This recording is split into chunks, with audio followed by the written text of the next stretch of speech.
de este tema porque es un tema sensible, porque hoy tenemos el caso de Murillo Karam también sobre la mesa y este no es de los casos viciados de antes. ¿Cómo ves el tema, doctor? Bueno, fíjate, Vicente, voy a contar un poco la historia de qué está pasando ahorita, ¿no? Estamos en 2022. Ese amparo, Vicente, se resolvió en el 2018.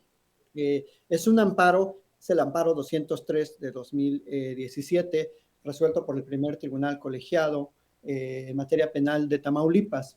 De hecho, bueno, nosotros hicimos un seminario acá en Tijuana al respecto, invitamos al magistrado ponente, y bueno, yo le he dado un seguimiento jurídico y procesal al caso de Ayotzinapa, por eso me atrevo a hablar con tanta soltura de este caso. En ese amparo, Vicente, tanto víctimas como presuntos implicados se ampararon en contra de toda la serie, todas las cochinadas, así en resumen, que hizo aquella Procuraduría de Murillo Karam y de Tomás Sembrón. Tomás Sembrón. Eh, entonces hicieron una serie de detenciones, sembraron evidencias, hicieron diligencias que no existían, falsificaron documentos. Es decir, toda esa primera parte de la investigación fue anulada, digamos, y se volvió a comenzar a consecuencia de ese amparo. Entonces, como el proceso vuelve a comenzar, ahora el resultado es como lo menciona el ministro Saldívar, pues que no se puede llegar a una conclusión de que esas personas tengan alguna responsabilidad porque se hizo mal. Y se hizo mal, yo pienso que a propósito, esto ya es una mera aseveración mía, se hizo mal a propósito, como muchas cosas se hacían mal en las investigaciones a propósito, para que se pasen ahí 2, 3, 4, 5 años litigando sus casos y como saben que todo está hecho mal, y además yo creo que esa era la transacción, es decir, te detengo, te hago responsable y luego al último vas a ganar tu caso porque como está todo hecho mal, las autoridades judiciales te van a dejar libre. Y no solo es el caso de Ayotzinapa, Vicente, si nos fijamos, caso El Baester, la encarcelaron y ahora ya anda muy libre, ¿no? Y no le encontraron nada al final. Caso casi Javidú, casi se sale por la misma tangente. Caso Ayotzinapa también va por ese lado. Entonces, sí es verdad que esas investigaciones están colmadas de hechos ilícitos, de pruebas ilícitas, y por lo tanto, desafortunadamente, quizás hay personas que sí tuvieron una intervención y una responsabilidad penal, pero no lo vamos a saber porque las mismas autoridades cuadraron todo para que al final no se supiera la verdad, Vicente, porque eso era lo que querían, que no se supiera qué pasó. Entonces, ahora el hilo se está tratando de enderezar con estas nuevas evidencias y bueno, es un caso muy difícil porque se han borrado todas las evidencias reales y se ha tratado de rescatar la mayor parte de la información, pero eso va a llevar tiempo reconstruirlo y darle forma al caso, darle una solidez y sobre todo una legalidad. Porque construir un asunto, una verdad legal falsa es muy fácil y es muy rápido. O sea, yo no puedo creer que de 26 de septiembre de 2014 que ocurren los hechos a octubre ya había una verdad histórica. Ya había, en 2 meses ellos ya sabían qué había pasado. Eso es imposible por el caudal y el material probatorio que hay que tener para saber qué pasó con 43 personas. Entonces, yo comparto la visión del ministro en que, pues, en este caso los jueces no son los responsables.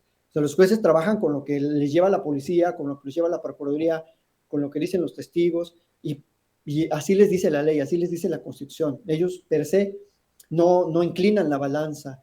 Incluso fue aquel amparo, Vicente, del primer tribunal colegiado en materia penal de Tamaulipas, que se ordenó la creación de la Comisión de la Verdad y que este gobierno del presidente retoma, amplifica y consolida una Comisión de la Verdad en la que por primera vez comparecen, tienen participación las víctimas y que ha habido un acompañamiento y un diálogo integral con estas personas, con Alejandro Encinas, con el presidente de la República y con otras organizaciones que los apoyan. Entonces, la verdad es que este caso estaba envenenado desde el principio y lo que está pasando con estas liberaciones viene de ahí. No, No es que Alejandro Encinas ha hecho más su trabajo o esta fiscalía, no, es que ya desde antes, desde 2014, esos elementos estaban contaminados.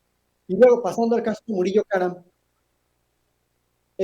bueno, no es un amparo, no es una suspensión significativa, Vicente. Lo único que dice el Tribunal de Amparo es, bueno, esta persona promovió un amparo contra su auto de vinculación. Lo único que dijo es, vamos a ponerle un límite a la investigación, o sea, en cuanto llegue a esta etapa del proceso, de ahí que no pase, porque se tiene que resolver el amparo que está interpuesto contra la auto de vinculación. O sea, la suspensión dice para que se mantenga el proceso hasta la etapa intermedia y se tenga la resolución del juez de amparo. Pues digamos que se va a paralizar el proceso hasta la etapa intermedia para que no se avance. Y esto tiene un sentido lógico. Si estás esperando una resolución de amparo y te adelantas mucho, vas a tener que regresar. Entonces, es un amparo, digamos, inocuo, no le hace daño, una suspensión, perdón, inocua, no le hace daño a nadie, se tiene que resolver si el dictado del auto de vinculación es constitucional o no, y de ahí se va a seguir el procedimiento. No lo están liberando de nada, simplemente están diciendo, hey, que no avance la investigación tanto porque está pendiente una sentencia de amparo. Nada más eso no significa que ganó nada, no significa que se va a hacer, se le va a eximir de nada, o sea, es simplemente una suspensión de forma, no de fondo. Y claro, pues Murillo Karam, como cualquier persona, tiene derecho a defenderse. Puede ser el peor criminal, homicida, suicida o lo que sea, pero tiene derecho a la defensa. Entonces, no debe preocupar tanto esa suspensión. Yo estaría más preocupado por que no se le ampare en cuanto a la vinculación a proceso, a ver qué. Pero también ahí depende del trabajo de la fiscalía. O sea, las fiscalías son elementos clave para sostener las acusaciones. Entonces, claro, si las acusaciones van flojitas, van bien así, sin fundamentos, sin motivos suficientes, pues los jueces tienen que invalidar. Entonces, eso es parte del Estado constitucional en el que vivimos. Entonces, ahora, curiosamente, voy a hacer una comparación con el caso Vallarta-Casés. Como antes no existían esas reglas y antes el Poder Judicial estaba muy controlado. Por ejemplo, hay gente en Vallarta que no pudo obtener ese tipo de amparos, porque aparte en el Inter ocurrieron varias reformas en la Constitución y la Ley de Amparo que son favorables a la ciudadanía que enfrenta estos procesos. Pero él viene del viejo sistema. Entonces, en parte también el empantanamiento de esos asuntos es por razones políticas, por razones de rezagos procesales y porque las reglas eran otras. Entonces, porque a veces se dice, bueno, ¿cómo fulano de tal que está ahí 14 años en prisión preventiva no ha salido? ¿Cómo esto sí? Bueno, porque las reglas van cambiando y yo espero que también pronto se resuelva aquel caso. Pero en el asunto este de Murillo Karam, pues no es para mayores. Y bueno, ya por último, el TikTok. Pues lo dijo ayer el presidente de la Corte en su conferencia, es para fomentar la cultura de la legalidad en la juventud, y es verdad que tenemos que, los que sabemos un poquito más de derecho, que compartir la cultura legal con la juventud, sobre todo porque pues, no es tan fácil que la juventud se acerque a la cultura de la legalidad, y creo que es saludable que de vez en cuando, pues, no solo el ministro, yo me gustaría que más ministros y ministras, que la judicatura en general se acercara más a la gente, fuera más abierta, más que comunicara mejor esa cultura de la legalidad. Porque no hay una prohibición.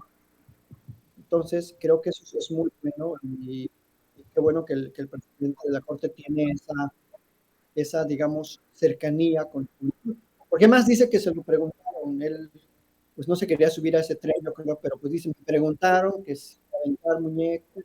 Y bueno, hizo una reflexión muy interesante sobre el discurso del odio.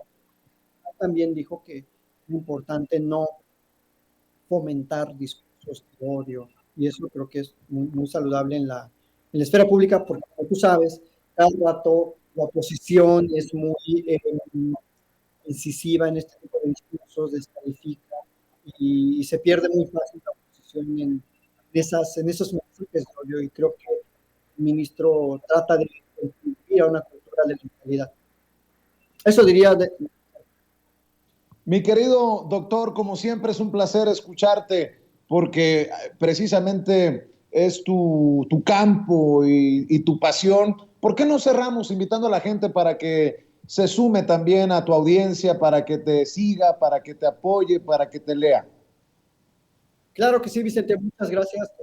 Me pueden seguir en Twitter, @de Paz, y en mi canal de YouTube, Isaac de Paz González. Y muchas gracias a la audiencia de Sin Censura y a ti por la amable invitación, Vicente. Te mando un abrazo, doctor. El doctor Isaac de Paz González hablando con nosotros sin censura.